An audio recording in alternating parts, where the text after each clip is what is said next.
اعوذ باللہ من الشیطان الرجیم بسم اللہ الرحمن الرحیم اللہم صلی علی سیدنا و مولانا محمد وبارک وسلم مولاي صل وسلم دائما ابدا على حبيبك خير الخلق كلهم يا ربي بالمصطفى بلغ مقاصدنا واغفر لنا ما مضى يا واسع الكرم. محترم ناظرین السلام علیکم ورحمۃ اللہ. میں ہوں آپ کا میزبان حافظ حامد رضا. آپ دیکھ رہے ہیں پروگرام نور ہدایت. ناظرین نور ہدایت پروگرام کرنے کا مقصد یہ ہے کہ ہم آپ کی ملاقات علماء اکرام سے کروائیں اور علماء اکرام سے سوال کریں قرآن اور حدیث کی روشنی میں. کبھی کبھی ناظرین ہم پروگرام کرتے ہیں شخصیات کے اوپر. شخصیات کے اوپر پروگرام کرنے کا مقصد کیا ہے جی؟ معلوم ہونا چاہیے کہ شخصیات جن کے ہم نام لیتے ہوئے فخر محسوس کرتے ہیں اللہ نے ہی ان کو بھی بنایا, ہمیں بھی بنایا, ان کا مرتبہ اللہ رب العزت نے بلند کر دیا. اس کی بھی کوئی نہ کوئی وجہ ہے کہ انہوں نے اللہ کے دیے ہوئے حکم پر, سرکار دو عالم صلی اللہ علیہ وسلم کے ارشادات پر عمل کرنے کی کوشش ہی اللہ نے انہیں بلند مقام عطا فرمائی. اور وہ شخصیات بنانے کا بھی کوئی مقصد ہے تاکہ ہم ان سے کچھ رہنمائی حاصل کر سکیں. وہ ہمارے رہنما ہیں, وہ ہمارے سرپرست ہیں, وہ ہمارے بڑے ہیں. انہوں نے جو کیا ویسا ہمیں کرنا چاہیے. لیکن یہاں معاملہ بہت مختلف ہے. ہم شخصیات کو مانتے تو ہیں لیکن شخصیات کی نہیں مانتے. شخصیات کی ماننا بہت ضروری ہے, بھلے شخصیات کو مانیں لمٹ میں, لیکن ان کے کیے ہوئے کاموں پر عمل کریں.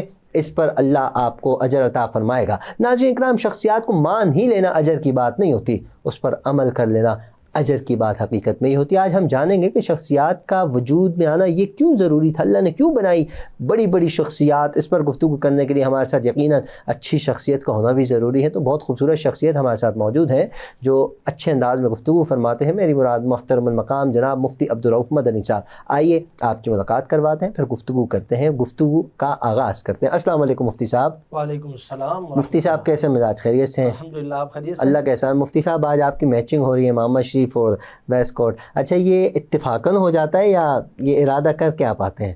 بس یہ بعض دفعہ ارادہ بھی ہوتا ہے, بعض دفعہ جو ہے اتفاق ہو جاتا ہے. بھی ہو جاتا ہے. ماشاءاللہ جی, اللہ پاک نظر بد سے محفوظ فرمائے. ناظرین کرام, جیسا کہ میں نے عرض کیا شخصیات پر ہم گفتگو کریں گے. اللہ کیونکہ سفر کا مہینہ بھی ہے مفتی صاحب, پہلے میں تو چاہوں گا وجہ تو بتائیں نا. یقیناً انبیاء اکرام کے بارے میں معلوم ہے کہ اللہ رب العزت نے انہیں مبعوث فرمایا.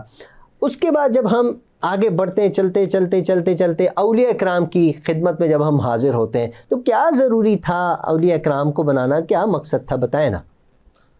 الحمدللہ والصلاة والسلام علی رسول اللہ. اما بعد فاعوذ باللہ من الشیطان الرجیم. بسم اللہ الرحمن الرحیم.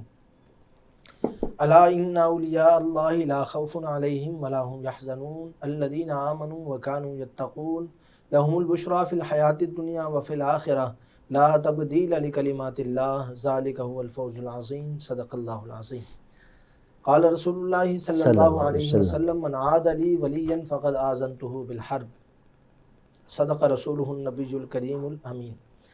حامد بھائی, سب سے پہلے تو آپ کا شکر گزار ہوں. آپ کا بھی شکریہ. اور آپ کو مبارکباد پیش کرتا ہوں کہ ماہ سفر المظفر جسے ولیوں کا مہینہ کہا جاتا ہے, کیا بات ہے, بے شک اولیاء اللہ کا مہینہ کہا جاتا ہے, جہاں حضور داتا علی حجویری رحمۃ اللہ علیہ سبحان اللہ شہنشاہ پاکستان کہیں یا شہنشاہ ہند کہیں, شہنشاہ ہند کہیں یا دل لاہور کا دل کہیں یا پاکستان کا دل کہیں, داتا دربار ان کا بھی عرس اسی ماہ چھوٹا مدینہ بھی کہا جاتا ہے. جی, چھوٹا مدینہ بھی کہا جاتا ہے, حالانکہ مدینہ تو مدینہ ہے, مدینہ ہے, لیکن کہا جاتا ہے کہ داتا علی اجمیری جب نظر فرما دیں تو مدینہ کا ٹکٹ مل جاتا ہے. کیا بات ہے, تو یہ اللہ والوں کی باتیں ہیں.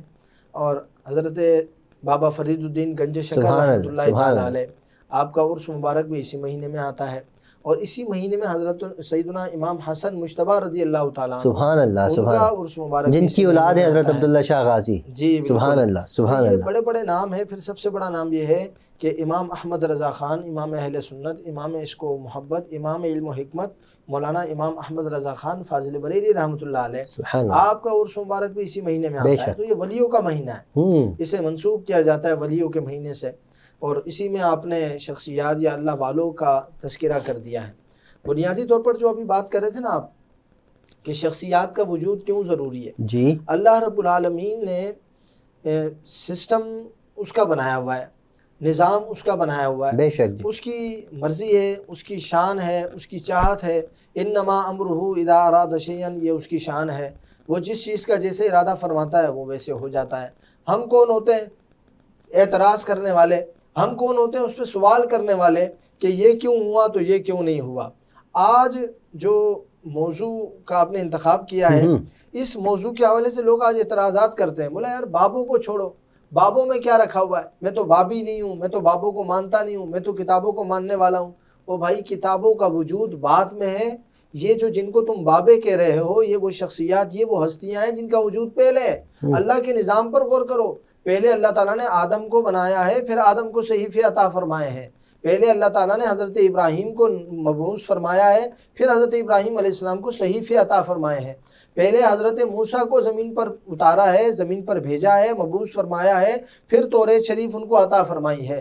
پہلے حضرت عیسیٰ علیہ السلام کو پیدا فرمایا ہے، پھر انہیں کتاب عطا فرمائی ہے۔ اور اسی طرح حضور نبی کریم رؤوف الرحیم صلی اللہ تعالی علیہ وسلم 40 سال خلق خدا کو اپنی محبتوں سے، اپنے نور سے، اپنی رحمانیت سے سرفراز کرتے رہے، پھر کتاب عطا فرمائی ہے۔ کتنا جاہل ہوگا وہ بندہ، کیسی مطلب بیوقوفی والی بات ہے کہ وہ بعد والی چیز کو مان رہا ہے، کتاب کو مان رہا ہے، صاحب کتاب کو نہیں مان رہا۔ اب کوئی کہے گا یار وہ تو اولیاء اللہ کی نفی کرتا ہے، آپ انبیاء کی مثال دے رہے ہیں، میں اس طرف آؤں گا۔ آج کے دور میں اس امت میں اولیاء کا تذکرہ کیوں زیادہ ہے؟ یہ بھی اس امت کی شان ہے حامد بھائی، اس لیے کہ اللہ رب العالمین نے بڑی شخصیت یعنی نبی کی بات جو ہے، نبی تو اس امت پر ختم ہو گئے نا۔ حضور نبی کریم رؤوف الرحیم صلی اللہ علیہ وسلم آخری نبی بن کر تشریف لائے، حضور خاتم النبیین بن کر تشریف لائے، تاجدار ختم نبوت کا تاج آپ کے سر پر سجا دیا گیا۔ اب نبی نے تو آنا نہیں ہے، لیکن کیا ایسا تو نہیں ہے کہ حضور کی امت میں شخصیات نہیں ہوں گے؟ حضور نے فرمایا علماء امتی کا انبیاء بنی اسرائیل، میری امت کے جو علماء اور اولیاء ہیں وہ بنی اسرائیل کے انبیاء کی طرح ہیں، ان کی شانیں وہ ہوں گی۔ یہ ولی اس امت کے ایسے ہوں گے۔ جب حضرت موسیٰ علیہ السلام اور رسول اللہ صلی اللہ علیہ وسلم، امام غزالی نے اس کو نقل فرمایا ہے، رسول اللہ صلی اللہ تعالی علیہ وسلم کا مکالمہ ہوا تو حضور نے فرمایا میری امت میں ایسے ایسے اولیاء اللہ ہیں کہ جن کے کارنامے، جن کے معاملات جو ہیں انبیاء کرام کی طرح ہیں، وہ رتبتاً تو نبی سے نیچے ہیں، لیکن ان کو اللہ تعالیٰ نے شانیں ایسی عطا فرمائی ہیں جو پچھلی امتوں میں نبیوں کو عطا فرمائی گئی تھی۔ تو اس لیے شخصیات کا وجود اللہ رب العالمین نے خود رکھا ہے۔ اب ہم اس کی دلیل کی طرف جاتے ہیں، عقلی بات تو ہم نے کر دی، دلیل نقلی یہ ہے، قرآن مجید اٹھا کر دیکھیں، اللہ رب العالمین نے قرآن مجید میں شخصیات کا تعارف بیان کیا ہے، شخصیات کی شانیں بیان کی ہے۔ انہ کان صدیقا نبیا ورفعناہ مکانا علییا انہ کان صادق الوعد وکان رسولا نبیا۔ یہ جو مختلف انبیاء کی شانیں بیان کی ہیں، ابراہیم علیہ السلام کے فرمائے ان ابراہیم لأواہ حلیم، ابراہیم علیہ السلام تو بڑے بردبار تھے، بڑے حلم والے تھے، بڑے جاننے والے تھے۔ حضرت یوسف علیہ السلام فرماتے انی لقوی امین، امین کے الفاظ ان کے قرآن نے ذکر فرمائے۔ تو یہ انبیاء کرام کی شانیں اللہ قرآن میں بیان فرما رہا ہے، اور قرآن تو ایسی لاریب کتاب ہے، قرآن آنے والی نسل نو کے لیے ہدایت دینے والی کتاب ہے۔ اس کتاب میں اللہ تعالیٰ نے شخصیات کا اتنا کثرت کے ساتھ ذکر کیا، اعتراض کرنے والا تو منہ اٹھا کے یہاں بھی آ جائے گا، کہے گا یہ لو شخصیات کا ذکر ہے، اس کی ہمت ہو سکتی ہے کہ قرآن سے شخصیات کا ذکر ہٹا دے؟ کیوں؟ اللہ رب العالمین نے اپنے پاک کلام میں شخصیات کا ذکر رکھا ہے، اور بات وہی ہے کیوں رکھا ہے؟ تاکہ جو نیا شخص ہے، کوئی نیا انسان ہے جو نیا نیا مسلمان ہوا ہے یا جو نیا نیا ابھی پڑھنا شروع ہوا ہے، اس کے لیے زندگی گزارنے کی کوئی راستہ تو ہو، طریقہ تو معین ہو، آداب تو معین ہو، طرز تو معین ہو کہ کس طرز پر کن آداب کن اخلاق کے ساتھ وہ زندگی گزارے۔ تو فرمایا قرآن پڑھ کر دیکھو، انبیاء کی زندگی ہے یا میرے حبیب کی سیرت میں لقد کان لکم فی رسول اللہ اسوۃ حسنۃ کا تاج ہم نے اپنے حبیب کے سر سجایا ہے۔ نبی کی زندگی پر عمل کرو، اولیاء کی زندگی پر عمل کرو، تم کامیاب ہو جاؤ۔ بے شک۔ اچھا حضرت، کوئی اگر سوال کرتا ہے، کوئی اعتراض کرتا ہے، یقیناً اس کا اعتراض بھی کہیں نہ کہیں جا کر فٹ ہو جاتا ہے، اس نے کہیں نہ کہیں کچھ چیز دیکھی ہوتی ہے جب بھی وہ اعتراض کرتا ہے۔ میرا سوال یہ ہے، اس اعتراض کرنے والے کے لیے یہ سوال ہے جو اعتراض کرتا ہے، کہ ہم نا کبھی کبھی ایسا ہوتا ہے شخصیات کو بہت ہی زیادہ اوپر لے جاتے ہیں۔ ہمارے پیر صاحب جانماز بچھائی ہوئی تھی سمندر کے کنارے پہ، سمندر کی موجیں آئیں، جانماز کے قریب آ کر واپس چلی گئیں۔ یہ کیا مرید دیکھ رہے ہیں؟ مرید کیوں دیکھ رہے ہیں؟ مرید نماز کیوں نہیں پڑھ رہے؟ سوال تو یہ بھی بنتا ہے۔ اعتراض کرنے والا نا بہت طرح کے اعتراض کرتا ہے۔ ہم جاتے ہیں جی ہمارے یہ اللہ کے ولی تھے، انہوں نے یہ کیا، یہ انہوں نے پانی میں چائے میں تھوک ڈالا. یہ حضرت وہ باتیں جو میں نے اپنے کانوں سے سنی ہے. پانی کے اندر جی تھوک ڈالا, وہ کیتلی رہی, یقین جانیے 1000 بندے نے پی لی. حضرت یہ وہ بات ہے کہ جو عقل تسلیم نہیں کرتی.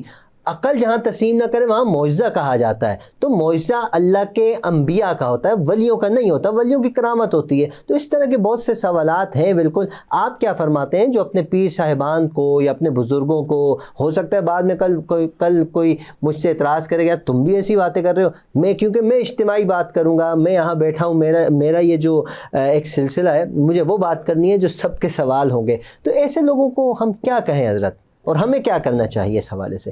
دیکھیں یہ تو آپ نے اولیاء کی بات کی نا جی, شخصیات ہے نا. جی قرآن مجید میں اللہ تعالیٰ نے انبیاء کو ذکر کیا ہے, لیکن انہی انبیاء کے بارے میں ان نبیوں کی امتوں کی کتابوں میں, یعنی یہود و نصارہ کی جو کتب ہیں, ان کے اندر بہت سے واقعات سلیمان علیہ السلام کے حوالے سے, یوسف علیہ السلام کے حوالے سے, ابراہیم علیہ السلام کے حوالے سے, عیسیٰ علیہ السلام کے حوالے سے, موسیٰ علیہ السلام کے حوالے سے ایسی باتیں جو سمجھ میں آنے والی نہیں ہیں. وہ ہم یہاں ذکر نہیں کر سکتے کیونکہ وقت بھی نہیں ہے اور یہ موقع بھی نہیں ہے کہ اس پہ بات کی جائے. تو ایسی باتیں ہیں جن کا ذکر نہیں کیا جا سکتا. سلیمان علیہ السلام اور ملکہ بلقیس جب آئی تھی تو اس وقت عجیب عجیب قصے اور کہانیاں ہیں کہ سلیمان علیہ السلام نعوذ باللہ من ذالک, انہوں نے فرش ایسا بنایا تاکہ ان کی پنڈلی نظر آئے, اور عجیب سی باتیں ہیں. تو یہ جب اس طرح کی باتیں آپ دیکھیں انبیاء کے بارے میں کی گئی ہیں تو اولیاء کے بارے میں کرنا کوئی بعید نہیں ہے. پہلی بات تو یہ کہ اولیاء کے بارے میں بھی ہر دور میں فوش گو لوگ جو ہوتے ہیں یا سوء کلام کرنے والے جو لوگ ہوتے ہیں, برا کلام کرنے والے, وہ ہر دور میں پائے جاتے ہیں. وہ تانا زنی کرتے ہیں. آپ صلی اللہ علیہ وسلم نے کتنی بڑی بات ارشاد فرمائی, اور یہ حدیث متواترہ ہے. اس حدیث کو اتنی کثرت سے صحابہ کرام نے اور نیچے امت نے نقل کیا ہے جس کی کوئی حد نہیں ہے. فرمایا من کذب علی متعمدا فلیتبوأ مقعدہ من النار, جو مجھ پر جھوٹ باندھے تو وہ اپنا ٹھکانہ دوزخ بنا لے. یہ بات حضور نے کیوں ارشاد فرمائی؟ حضور جانتے تھے کہ میری طرف بھی باتیں غلط منسوب کی جائیں گی. حضور کی طرف بھی باتیں غلط منسوب کی گئی. کتنے محدثین ہیں جنہوں نے موضوع احادیث یعنی من گھڑت احادیث جن کا کوئی وجود ہی نہیں ہے, حضور نے نہ فرمایا نہ حضور نے اس طرح کا کوئی کام کیا, وہ سب رسول اللہ صلی اللہ علیہ وآلہ وسلم کی طرف منسوب کی گئی ہیں.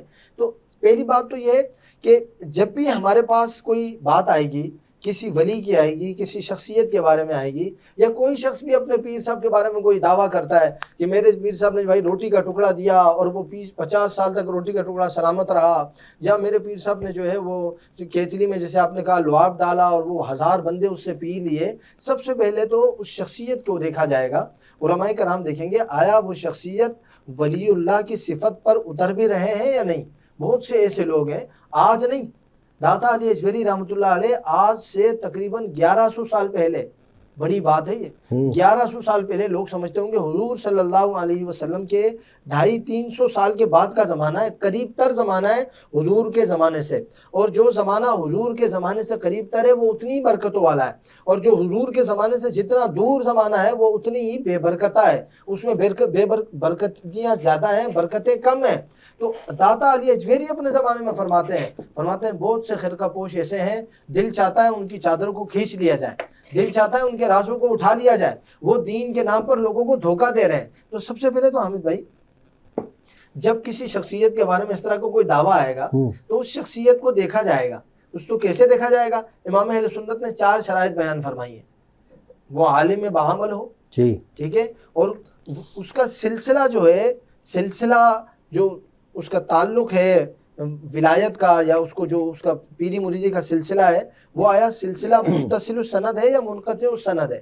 متصل السند ہونا ضروری ہے, اور وہ کوئی ایسی کھلم کھلا کوئی ایسی غلطی نہ کرتا ہو جیسے نماز کا وقت ہے پیر صاحب نماز کے لیے نہیں نکل رہے, جیسے پیر صاحب کو خود قرآن ہی پڑھنا نہیں آتا, جیسے پیر صاحب اپنے ماں باپ کی نافرمانی کرتے ہیں, جب پیر صاحب اپنے رشتہ داروں سے قطع تعلق کر کے بیٹھے ہوئے ہیں, لوگوں کو تکلیف دے کے بیٹھے ہوئے ہیں. یہ ایسے کھلی گناہ ہیں یہ جن کے بعد جو ہے اس طرح کے لوگوں کو ولایت اللہ عطا نہیں فرماتا. ولایت تو اللہ کا نور ہے جو اللہ رب العالمین اپنے بندوں کو عطا فرماتا ہے, جو رضا حاصل کرتے ہیں, جو اس کی رضا میں حد سے آگے بڑھ جاتے ہیں, فرائض واجبات سے بڑھ کر نوافل میں جب کثرت اختیار کرتے ہیں اور اخلاص بھی ان کا مکمل ہوتا ہے، حقوق العباد بھی مکمل ہوتے ہیں، پھر اللہ رب العالمین ولایت کا نور عطا فرماتا ہے۔ تو اگر اس طرح کی کوئی دعویٰ کرتا ہے تو اس شخصیت کو دیکھا جائے گا۔ ہاں اگر شخصیت بات ہو رہی ہے شیخ عبد القادر جیلانی رضی اللہ تعالیٰ عنہ کی، تو بالکل انہوں نے 12 سال کے بعد اعلیٰ حضرت نے بھی لکھا کہ اگر وہ 12 سال کی ڈوبی ہوئی بارات کو نکال دیں تو وہ اس پر اللہ رب العالمین کرنے والا ہے۔ اللہ تعالیٰ اپنے بندوں کے ہاتھ پر آج بھی ایسے کاموں کا ظہور فرماتا ہے جن کو کرامت کہتے ہیں۔ کرامت ہو یا معجزہ، دونوں کا مقابلہ نہیں کیا جا سکتا۔ کرامت اور معجزہ وہ ہے کہ لا یاتی بمثلہ، اس کا مثل، لا یؤتا بمثلہ، اس کا مثل نہیں لایا جا سکتا۔ کرامت اور معجزے کا مقابلہ نہیں کیا جا سکتا۔ اچھا حضرت، آپ نے مجھ سے فرمایا تھا کہ جو سوال آئے ذہن میں، ابھی ایک سوال ذہن میں اور آ گیا، کیونکہ مجھے سوال جو عرصہ دراز سے میرے ذہن میں اس سے موقع سے فائدہ اٹھاتے ہوئے وہ کرنا چاہتا ہوں۔ ایک مقام تھا، ایک جگہ تھی، میں نے اپنے کانوں سے سنا اور ان لوگوں سے سنا کہ جو لوگ وہاں موجود تھے، کہنے لگے مغرب کی نماز ہو رہی تھی، پیر صاحب یہاں موجود تھے، تو پیر صاحب کی داڑھی شریف بھی نہیں تھی، مونچھیں بڑی بڑی تھی، تو پیر صاحب کو بندوں نے کہا، کچھ علماء اکرام تھے، انہوں نے کہا حضرت ادھر نماز ہو رہی ہے، آپ یہاں بیٹھے، کہنے لگے اللہ اکبر اللہ اکبر، ہم مدینہ میں نماز پڑھتے ہیں، یہاں ہماری نماز ہے کیا؟ ہماری نماز ہے مدینہ شریف میں۔ اس نے کہا حضرت ایسا نہیں کریں، آپ کے چہرے پہ داڑھی بھی، اس نے کہا آنکھیں بند کریں، پیر صاحب نے کہا آنکھیں بند کریں۔ تو جب اس بندے نے آنکھیں بند کی، کہا اب آہستہ آہستہ آنکھ کھولو، انہوں نے آنکھیں کھولی تو آہستہ آہستہ ان کے چہرے پہ داڑھی شریف تھی، تو وہ بندہ ایک دم حیران ہو، اس کا یہ جادو ہے۔ اچھا سر، ایسا بھی ہمیں یہ سننے کو نہیں ملا، باقاعدہ دیکھنے کو ملا ہے۔ ایسے واقعات کے حوالے سے علماء اکرام کیا کہتے ہیں؟ سب سے پہلی بات تو یہ ہے کہ یہ نقطہ ذہن میں رکھیں کہ داڑھی جو ہے اس پر تو بہت تفصیلی کلام ہے، ہم اس کو ایک طرف رکھ لیتے ہیں فی الحال، لیکن یہ بات کہ نماز کو چھوڑ دینا۔ ایک مختصر سا سوال ہے داڑھی شریف پہ، داڑھی اگر ایک پیر صاحب کی نہیں ہے تو کیا ہم انہیں پیر مان سکتے ہیں؟ نہیں، پیر کیسے ہو سکتا ہے؟ کیونکہ داڑھی تو رسول اللہ صلی اللہ علیہ وسلم کی سنت ہے اور اتنی احادیث سے ثابت ہے کہ اس کا انکار نہیں کیا جا سکتا۔ اگر انہیں کلندر بنا دیے، نہیں یہ کلندر کی پشت سے چلتے آ رہے ہیں، نہیں اس طرح نہیں ہوتا۔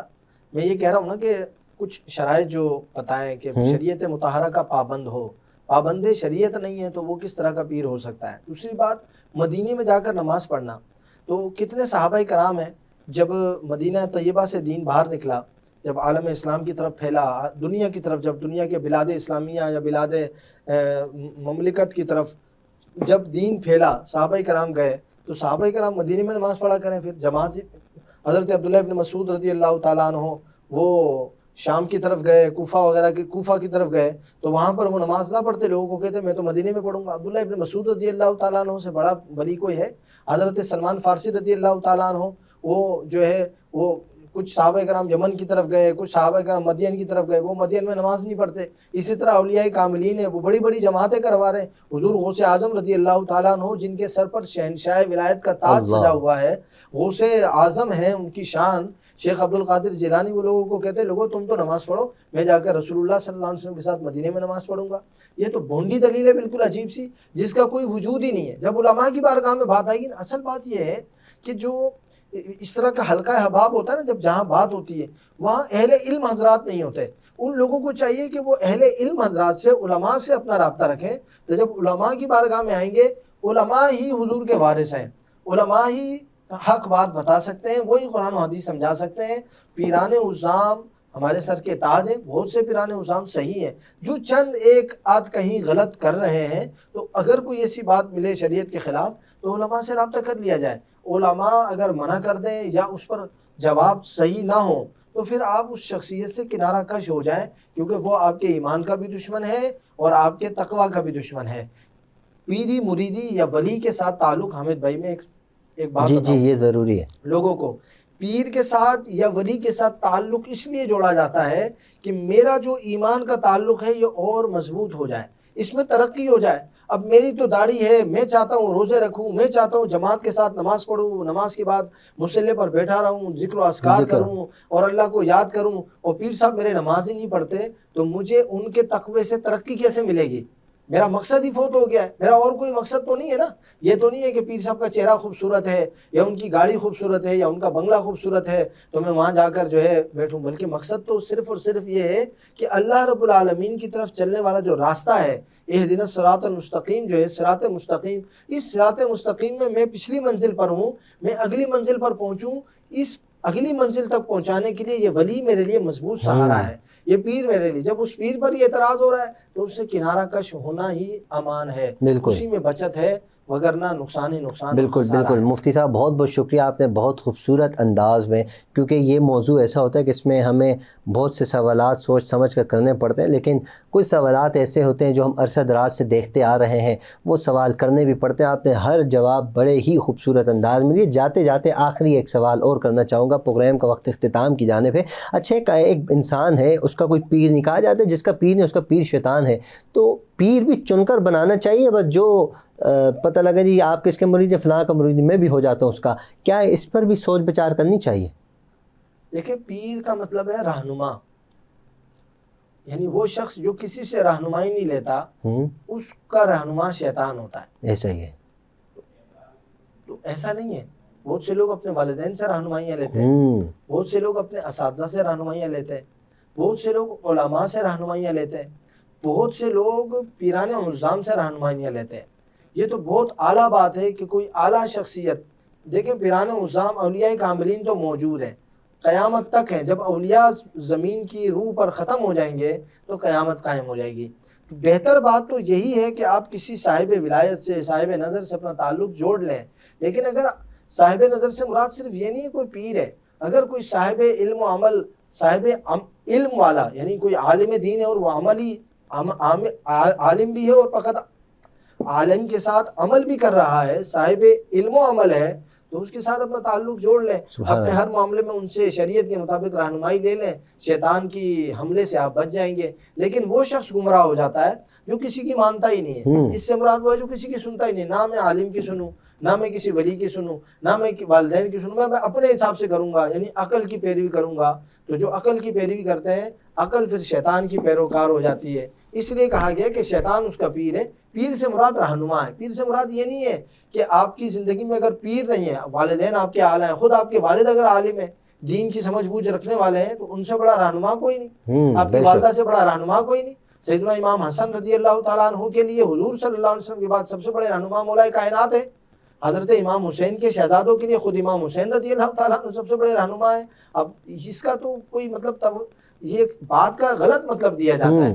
اس کا یہ مطلب نہیں ہے کہ اگر کسی کا کوئی پیر نہیں ہے، اس سے مراد یہ کہ کوئی رہنما نہیں ہے اس کی زندگی میں. رہنمائی کرنے والا جو قرآن و حدیث کے مطابق رہنمائی کر سکے، ایسا کوئی شخص اگر کسی کی زندگی میں نہیں ہے تو واقعتاً یہ خطرے کی بات. شکریہ مفتی صاحب، بہت بہت شکریہ. ناظرین کرام، شخصیات پر ہم نے گفتگو کی. اچھی شخصیت وہی ہے جو 5 وقتہ نمازی ہو، اللہ اور اس کے حبیب صلی اللہ علیہ وسلم کے بتائے ہوئے طریقے پر عمل کرتی ہو، اور وہی شخصیت قابل بھروسہ ہے. وہی شخصیت ہے کہ جس کے ہاتھ میں آپ ہاتھ دے کر بیعت بھی کر سکتے ہیں. پروگرام کا وقت اختتام کی جانب ہے. ہمیشہ کی طرح آپ سے گزارش، اپنے اہل ویال، اپنے پڑوسی، اپنے رشتہ دار، سب کا خیال رکھیے. ہم سب کو اپنی دعاؤں میں یاد رکھیے. السلام علیکم ورحمۃ اللہ.